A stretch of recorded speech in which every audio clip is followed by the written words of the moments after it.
Media वाले दिखाते नहीं है, ये उनके हैं।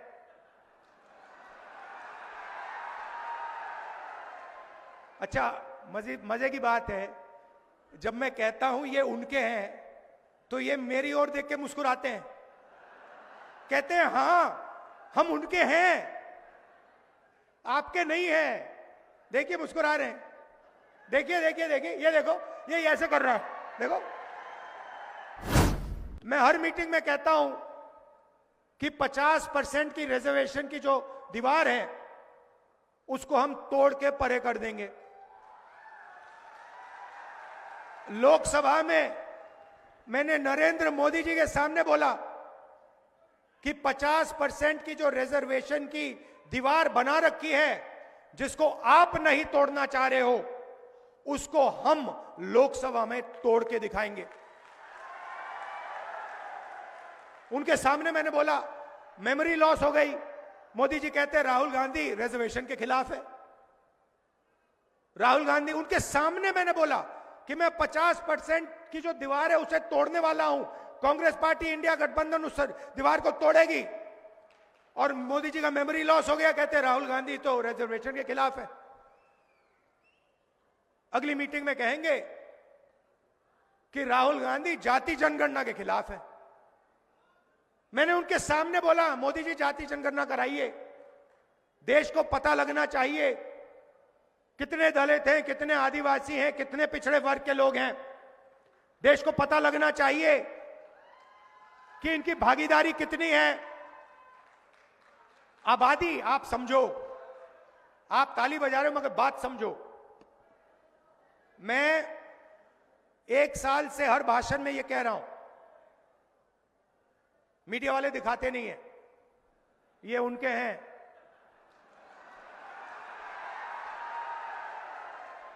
अच्छा, मजे की बात है, जब मैं कहता हूं ये उनके हैं तो ये मेरी ओर देख के मुस्कुराते हैं, कहते हैं हां हम उनके हैं, आपके नहीं हैं। देखिए मुस्कुरा रहे हैं, देखिए देखिए देखिए, ये देखो, ये ऐसे कर रहा है, देखो। मगर देखो इनकी गलती नहीं है, इनकी गलती नहीं है। ये तो मुझे अच्छे लगते हैं, इनको काम करना है, इनको सैलरी लेनी है, इनको बच्चों का एजुकेशन करना है, इनको खाना खाना है, तो ये मालिकों के खिलाफ कुछ नहीं कर सकते। ये एक प्रकार से गुलाम हैं। तो इनसे मेरी कोई लड़ाई नहीं है।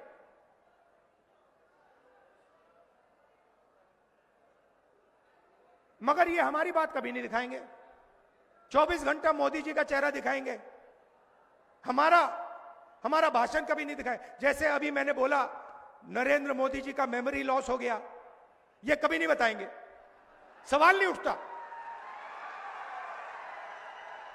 आप देखना, आज शाम को टीवी देखना, कहेंगे मोदी जी की मेमोरी तो बड़ी जबरदस्त है, वो एक बार कुछ सुन लेते हैं तो 70 साल के लिए वो उसको भूलते नहीं है। और फिर उसमें जोड़ देंगे जब वो छोटे थे, झील में जाके वो मगरमच्छ से लड़े थे और मगरमच्छ को उन्होंने डुबाया। मगर जब गंगा जी में जाते हैं तो लगता है कि तैरना नहीं जानते हैं। तो मेरा कहना है कि लड़ाई संविधान की है। अंबेडकर जी की सोच, गांधी जी की सोच, बुद्ध भगवान की सोच, फूले जी की सोच, उसकी हम रक्षा कर रहे हैं। जब हम कहते हैं कि जाति जनगणना होना चाहिए, मैं आपसे पूछता हूं, क्या अंबेडकर जी जाति जनगणना के साथ होते या खिलाफ होते? साथ होते ना।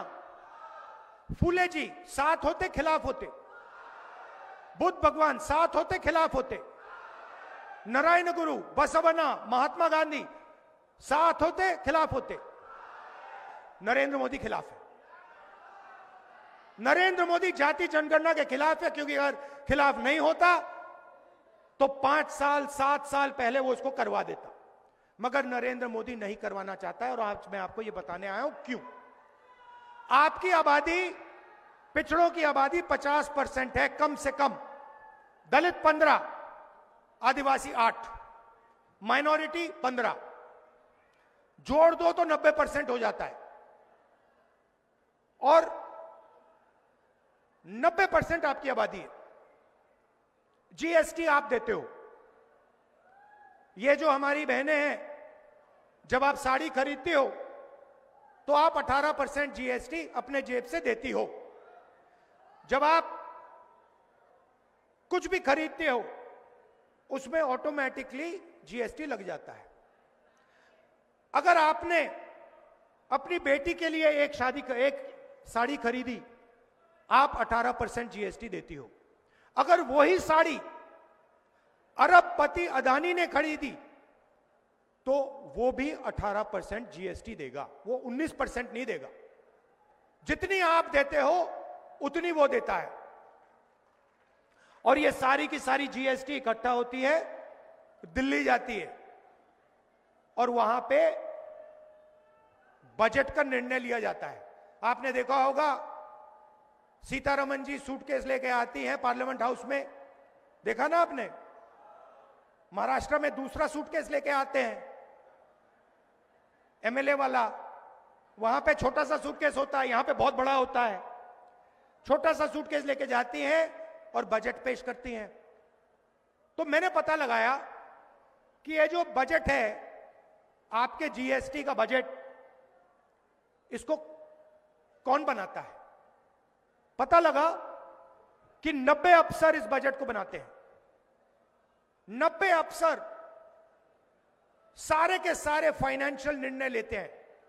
महाराष्ट्र में कितना पैसा आएगा, सड़कों में कितना जाएगा, रेलवेज में कितना जाएगा, अग्निवीर होगा या नहीं होगा, सारे के सारे निर्णय 90 ब्यूरोक्रेट लेते हैं, आईएएस अफसर हैं। मैंने उनकी लिस्ट निकाली और मैंने कहा पता लगाते हैं कि 90 में से दलित कितने, आदिवासी कितने, पिछड़े वर्ग के कितने, और यह भी पता लगाते हैं कि जब धन बढ़ता है तो कितने रुपए का निर्णय आदिवासी अफसर लेते हैं, कितने का दलित लेते हैं, कितने का पिछड़े वर्ग लेते हैं। आज मैं आपको ये बताना चाहता हूं, दलितों की आबादी 15%, 90 अफसर में से 3 आपके,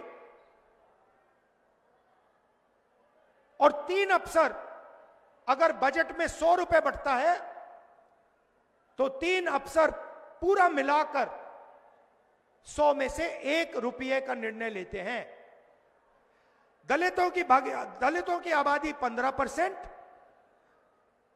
बजट में दलितों की भागीदारी 1 रुपया 100 रुपए में से।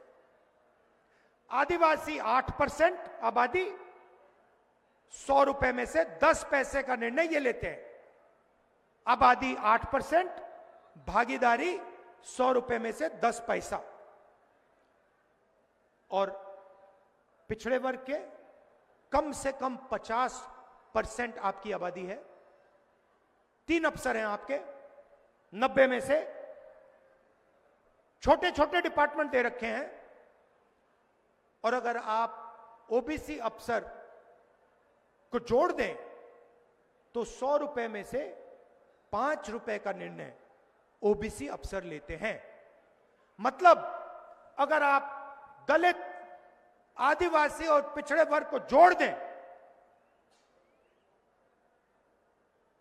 तो 6 रुपए 10 पैसे 100 रुपए में से आप निर्णय लेते हो। आपकी आबादी 50%, 15%, 8%, 73% होता है टोटल, और आपकी भागीदारी 100 रुपए में से 6 रुपए। ये हो क्या रहा है। मैंने मजाक किया, मैंने कहा कि मीडिया में हमारे लोग नहीं है, मेरा मतलब क्या था? आप मीडिया के एंकर्स को देखिए, बड़े बड़े पत्रकारों को देखिए, उनके नीचे नाम आता है, उस नाम को पढ़िए, मालिकों के नाम पढ़िए, अदानी, अंबानी, टाटा, बिरला, ये नाम पढ़िए। नाम के पीछे सब कुछ है। और मुझे बता दीजिए, ये मीडिया वाले जो हैं, एंकर्स जो हैं, मालिक जो हैं, इनमें से दलित कितने, आदिवासी कितने, पिछड़े कितने? एक भी नहीं है। हिंदुस्तान की सबसे बड़ी कंपनियों की लिस्ट मैंने निकाली है, 200 सबसे बड़ी कंपनियों की लिस्ट मैंने निकाली है। मालिकों की लिस्ट, एक ओबीसी नहीं है, एक दलित नहीं है, एक आदिवासी नहीं है। तो हो क्या रहा है? आप समझिए, हो क्या रहा है? आप हो किसान, आप हो मजदूर, आप हो बेरोजगार युवा, कौन? दलित, आदिवासी, पिछड़ा वर्ग और गरीब जनरल कास्ट। उसमें आप 5% गरीब जनरल कास्ट जोड़ दीजिए। आपको एमएसपी नहीं मिलती, आपके अस्पताल प्राइवेटाइज किए जा रहे हैं, आपके स्कूल और कॉलेज यूनिवर्सिटी प्राइवेटाइज किए जा रहे हैं। कहां जा रहे हैं? 5% लोगों के हाथ में जा रहे हैं। और जिनके हाथ में जा रहे हैं, वहां पे आपको एक ओबीसी नहीं मिलेगा, एक दलित नहीं मिलेगा, एक आदिवासी नहीं मिलेगा। प्राइवेट स्कूल की लिस्ट निकाल लीजिए, बड़े बड़े अस्पतालों की लिस्ट निकाल लीजिए। अपोलो अस्पताल के मालिक का नाम देखिए, एस्कॉट्स का नाम देखिए, बड़े बड़े अस्पतालों की जो चेन है, उनके नाम देखिए। एक दलित नहीं है, एक आदिवासी नहीं है, एक पिछड़े वर्ग का आदमी नहीं है। मतलब नरेंद्र मोदी हिंदुस्तान को 90% लोगों के लिए नहीं चलाता है।